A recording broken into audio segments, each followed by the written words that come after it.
pinangunahan ng Ilocos Norte Police Provincial Office sa pamumuno ni Police Colonel Jomar Q. Labiano, ang Hepeng Sorbetero ng Ilocos Norte Police Provincial Office, ang iba't ibang aktibidad sa ilalim ng Oplan Matthew, Chapter 5, Verse 9, bilang pakikiisa sa paggunita ng ika-53 anibersaryo ng Deklarasyon ng Martial Law na ginanap sa Aurora Park, Lawag City.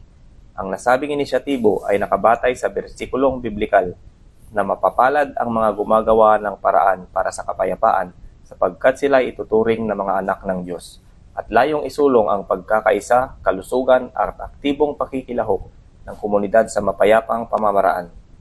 Isinagawa ang mga aktibidad gaya ng Zumba exercise, feeding program, libreng sorbetes at lugaw, katuwang ang pamahalaang lungsod ng Lawag sa pamumuno ni Mayor James Brian Alcid. Meron ding libreng gupit, blood donation, libreng masahe, at nagsagawa din ng Sunday Service Mass na pinangunahan ni Pastor Jeffrey Tihada at namigay ng libreng Biblia.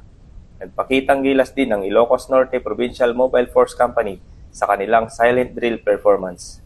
At nagbigay aliw naman ng live band performance ang Ilocos Norte PPO, katuwang ang 4th Marine Brigade Band kasama ang iba pang ahensya ng gobyerno. Samantala, nabahagi naman ng school bags sa mga batang kabilang sa very indigenous person, katuwang ang Liga ng mga Barangay sa pamumuno ni Honorable Rocky Ablan.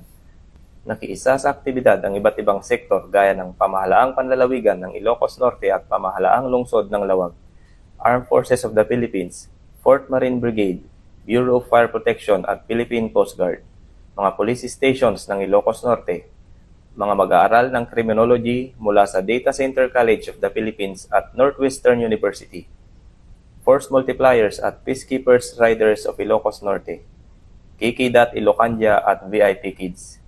Upang tiyakin naman ang seguridad, nakahanda ang Civil Disturbance Management Contingents ng 101st Maneuver Company ng RMFB-1 kung sakaling magkaroon ng mga rally na magdudulot ng kaguluhan.